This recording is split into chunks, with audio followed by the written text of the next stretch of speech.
안녕하십니까. 여러분들의 장점을 찾아주는 남자 사주상담가 이기호입니다. 이기호의 사주 드라이브 시작하도록 하겠습니다. 오늘은 어떤 주제에 대해서 이야기를 나눌까 생각을 하다가 얼마 전에 김기덕 감독이 라트비아인가요? 외국에서 돌아가셨습니다. 김기덕 감독이 예전에 여성들에 대한 그 미투 이런 것에 휘말렸었고, 그리고 소문이 안 좋잖아요. 영화 감독을 할 때 여배우들을 성폭행을 했다든가 이런 식으로 상당히 그런 쪽에 있어서 안 좋은 소문이 많습니다. 그래서 사망을 했음에도 불구하고 그만큼 제대로 된 대우를 못 받고 있는데요. 오늘 여러분들에게 전달해주고 싶은 주제는 한 방에 훅 가는 거예요. 그 사람이 아무리 많은 업적을 남기고 훌륭한 사람이라고 하더라도 한 방에 그냥 탁 넘어질 수가 있습니다. 이 사람들을 보면 나이가 한 50대, 60대 정도 이렇게 됐을 때 그 위에 있는 자리까지 올라가는데 상당히 힘들잖아요. 예를 들어서 내가 대기업에 다닌다. 그러면 임원이 되는 것이 상당히 어렵습니다. 그리고 그 임원이라는 위치가 남들이 참 우러러보는 그런 자리라고 볼 수가 있죠. 어떤 단체의 장이 된다든가 아니면 예술가로서 사람들의 인기를 얻고 인정을 받는 그런 위치까지 올라간다는 것이 상당히 어렵습니다. 그런데 그 사람이 다른 것도 아니고 어떤 사생활, 그것도 남자 입장에서는 뭐 여자 문제 이런 것 때문에 그냥 그 사람이 쌓아놓은 것이 한꺼번에 무너지는 경우가 많아요. 특히 남자들도 그렇고 여자들도 그렇고 이런 걸 조심하셔야 됩니다. 우리나라에서 얼마 전에 미투라는 게 있었잖아요. 이 미투라는 것에 대해서 그게 사실 여부와 상관없이 그 여자가 그렇게 얘기를 하면 현실상 그냥 그 자리에서 무너지게 됩니다.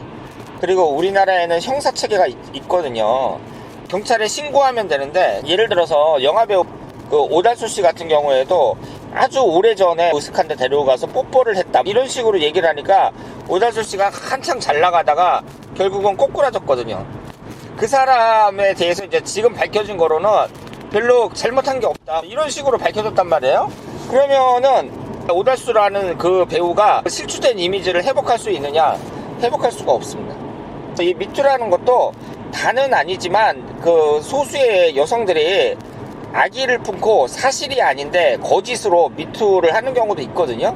그런데 이 김기덕 감독 같은 경우에는 목격자도 많고 여성들도 아주 구체적이고 그 사안을 들어보면 좀 심각합니다. 뭐 단순히 뭐 뽀뽀를 하려고 했다든가 뭐 그런 정도가 아니라 좀 심하다는 거죠. 그런 점에 있어서 이 김기덕 감독은 특히 여성들에게 완전히 찍혔다고 볼 수 있죠. 그런데 김기덕 감독 영화 중에서 섬이라는 영화가 있거든요. 이건 감동적으로 봤습니다. 김기덕이라는 사람은 개성 있는 감독이구나. 이 영화를 진짜 좋아했어요. 그런데 이런 일이 발생해가지고 안타깝게도 생각을 하는데요. 여자와 관련돼서 그런 잘못된 행동을 했다든가 이런 것도 본인이 한 행동이니까 어차피 다 본인이 책임을 져야 된다. 이렇게 말씀을 드릴 수 있습니다. 어린 시절을 보면은 초등학교만 졸업했거든요. 집이 힘들어가지고 초등학교만 졸업하고 어떻게 해병대 부사관까지 갔는데 예술에 대한 열정, 재능 이런 게 뛰어나니까 영화 감독으로서 성공했습니다. 어떻게 보면은 입지전적인 인물이라고 볼 수 있습니다. 남자가 아무리 이렇게 잘 나가더라도 특히 여자 문제 이런 것 때문에 그냥 한 방에 다 미끄러질 수 있다는 거, 이 점을 명심하시고 조심하셔야 됩니다.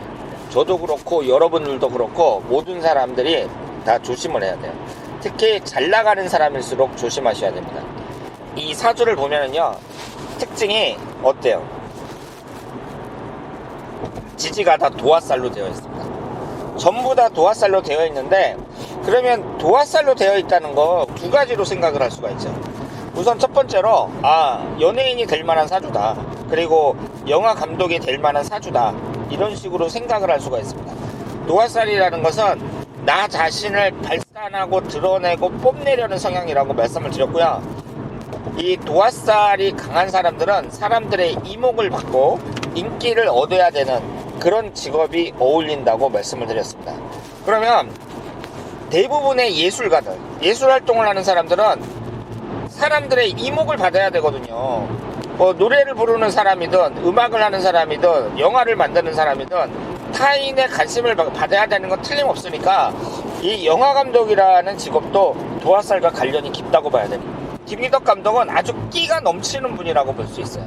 그런데 이것을 또 다르게 해석을 하면은요, 이 도화살이라는 것이 이성적이고 감능적인 걸 말합니다. 그래서 사람들이 누가 도화살이 많다 그러면 웃죠. 일반인들은 어떻게 생각을 하냐면, 여자들이 도화살이 많다 그러면 술집 여자가 많다더라, 남자가 도화살이 많다 그러면 바람둥이가 많다더라, 이렇게 생각을 하고 있거든요. 이 얘기도 어느 정도 맞습니다. 그래서 도화살이 강하다 이런 사람들은 대체적으로 좀 여자를 밝힌다고 봐야 돼요. 남자가 도화살이 강하다 그러면 여자를 좀 밝힌다, 이렇게 볼 수 있습니다.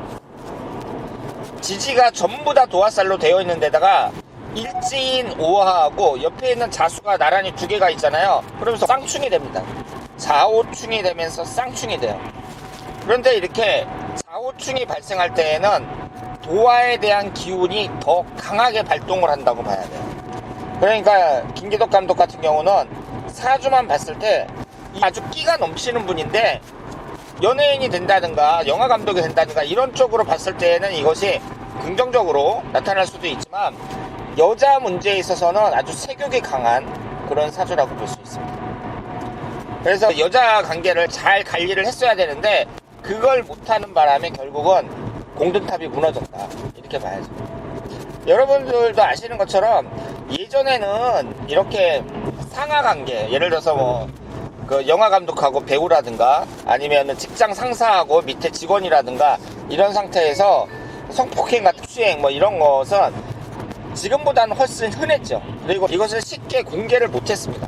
요즘 세상에 그런 사람이 있으면 금방 그런 사람들은 이제 걸러지는데, 예전에 김기덕 감독이 활동했을 때는, 지금 이 나이가 61살이니까 예전에 활동했을 때는 그런 게 좀 덜 했으니까 자기가 영화 감독이라는 그 갑의 이치에서 여자들을 이제 함부로 막 하고, 그래도 이게 탄로가 나질 않았던 거예요. 감독으로서 작품성을 인정받으니까 사람들한테 존경받고, 그러니까 이런 것이 이제 묻혀져 있었는데 미투가 되면서 그 사람이 쌓아왔던 게 완전히 무너졌다, 이렇게 말씀을 드릴 수 있겠습니다. 그런데 이 김기덕 감독의 이 사주를 보면 또 신기한 게, 올해가 경자년이잖아요. 그리고 12월달 무자월에 사망을 했단 말이에요. 이렇게 계속 지지충을 당할 때, 지지충이 당하는 자수가 들어올 때, 경자년 무자월, 이때 결국은 사망을 했습니다.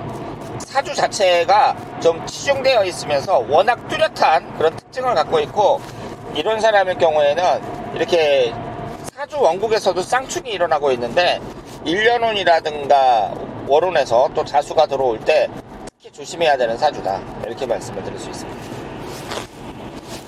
이 김기덕 감독에 대해서 영상을 만들려고 했더니 주변 사람들이 말리더라고요.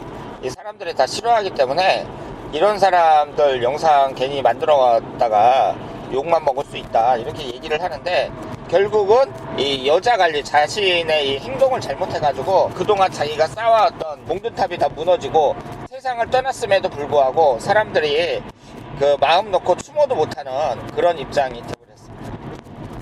그래서 김기덕 감독의 이 사주를 분석을 하면서 여러분들에게 말씀을 드리고 싶은 것은, 공든탑이 무너진다는 거, 한 방에 훅 날아갈 수 있다는 거, 그 점을 명심하시고, 특히 사주로 봤을 때에는 남자가 이 김기덕 감독처럼 도화살이 강하면서 또 재성운이 강할 때, 이럴 때에는 여자 문제 조심해야 된다는 거, 이 점을 말씀을 드리겠습니다. 그리고 김기덕 감독 같은 경우는 또 식신상간운이 없잖아요. 건강과 수명을 나타내는 식상운이 없으니까 이른 나이에 세상을 떠났다, 이렇게 볼 수 있겠습니다. 자, 그러면 이교의 사주 드라이브 오늘 여기서 마치겠습니다. 대단히 감사합니다.